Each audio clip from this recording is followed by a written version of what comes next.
Welcome to Audiobook 365 Stories. Sir Walter Elliot lived in Kellynch Hall, Somersetshire. He liked to read a book called The Baronetage. It was his favorite. He found joy in it when he had free time and comfort when he felt sad. When he read about the old titles and families, he felt admiration. Even if he was upset about family matters, reading The Baronetage made him feel better. He especially liked reading about his own family history. The book always opened to the page about his own family. It said, Elliot of Kellynch Hall. Walter Elliot was born on March 1st, 1760. He married Elizabeth on July 15th, 1784. She was the daughter of James Stevenson, Esq. of South Park in Gloucester. They had 4 children: Elizabeth, born on June 1st, 1785, Anne, born on August 9th, 1787, a stillborn son, born on November 5th, 1789, and Mary, born on November 20th, 1791. That's how the paragraph looked originally, but Sir Walter added more information. He wrote about his daughter Mary getting married on December 16th, 1810, to Charles Musgrove, the son of Charles Musgrove, Esq. of Uppercross in Somerset. He also wrote down the date when his wife died. The book then talked about the Elliot family history. It said how they started in Cheshire and did important things like being a high sheriff and representing a borough in Parliament. It also mentioned their loyalty and dignity.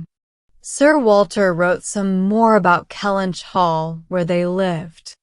He mentioned that William Walter Elliot was the next in line to inherit everything. Sir Walter was very vain.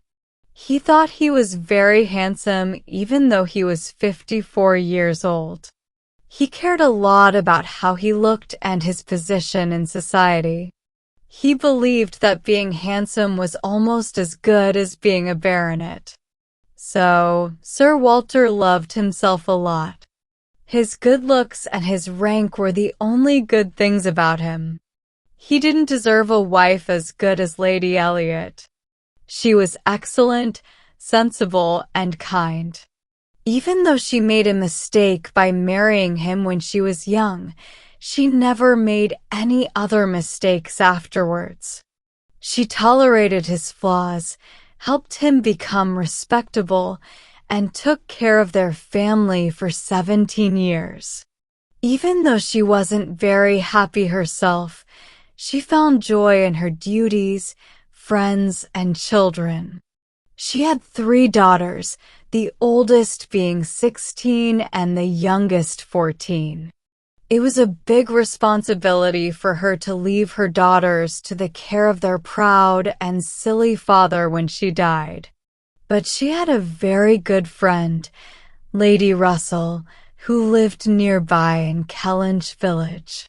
Lady Elliot relied on her friend's advice and kindness to help raise her daughters with good principles and teachings. Lady Elliot and Sir Walter didn't get married, even though some people might have thought they would. Lady Elliot had died 13 years ago, but Lady Russell and Sir Walter were still close friends and neighbors. Lady Russell didn't want to get married again, and people understood that. But Sir Walter's decision not to marry again was a bit surprising. He was doing it for his daughters. He was very fond of his eldest daughter, Elizabeth. She was very beautiful and influential, just like him. They got along very well. But his other 2 daughters were not as important to him. Mary got a bit of importance by marrying Mr. Charles Musgrove, but Anne, despite being kind and elegant, was not valued much by her father or sister. To Lady Russell, however, Anne was like a dear daughter. Lady Russell loved all of them, but she felt a special connection with Anne, who reminded her of Lady Elliot. A few years ago, and Elliot was very pretty, but she doesn't look the same now.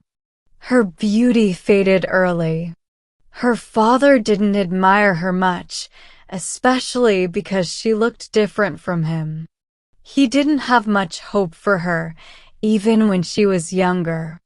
He only thought about Elizabeth marrying well. Mary married into a respectable family with a lot of money, but Elizabeth was the one he thought would make a good match. Sometimes women look even prettier at 29 than they did 10 years earlier. This was true for Elizabeth.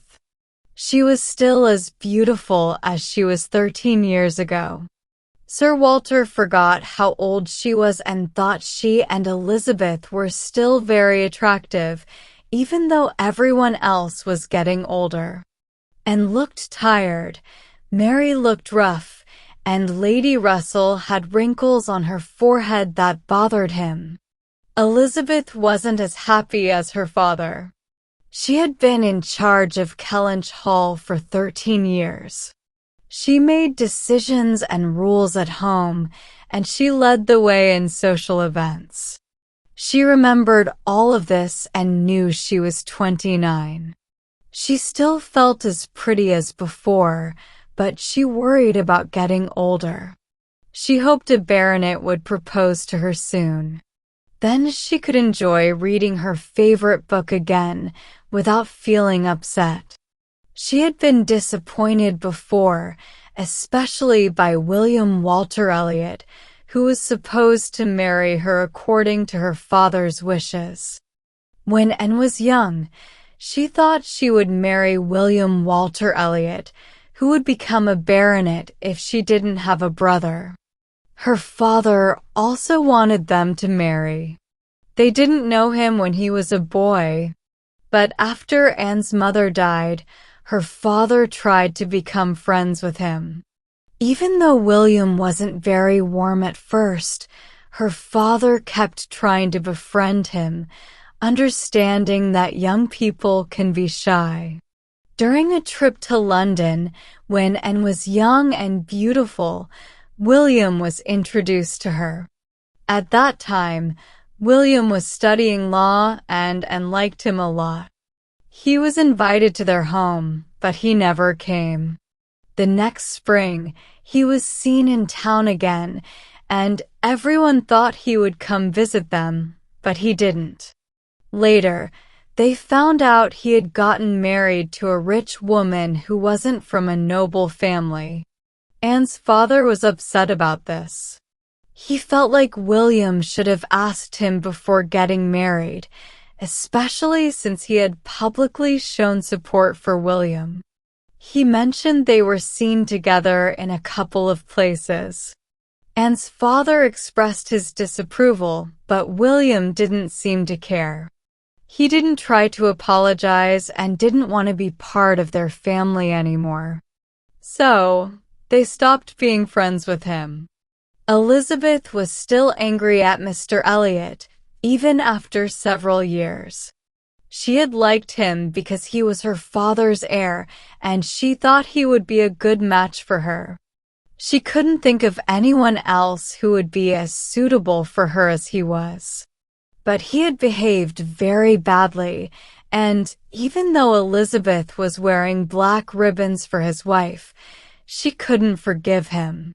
His first marriage might have been forgivable, but he had done something even worse. He had spoken disrespectfully about her family and their heritage, which was unacceptable. This is how Elizabeth felt.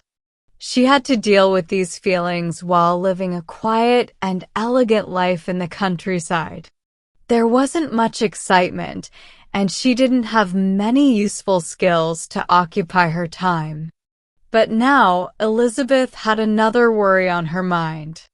Her father was having money problems. She knew that when he looked at the baronetage now, it was to distract himself from the bills from his tradespeople and the unwanted advice from Mr. Shepherd, his agent. The Kellynch property was good, but not as good as her father thought it needed to be. When her mother was alive, they managed their money carefully, but since her mother died, her father had been spending more than he should.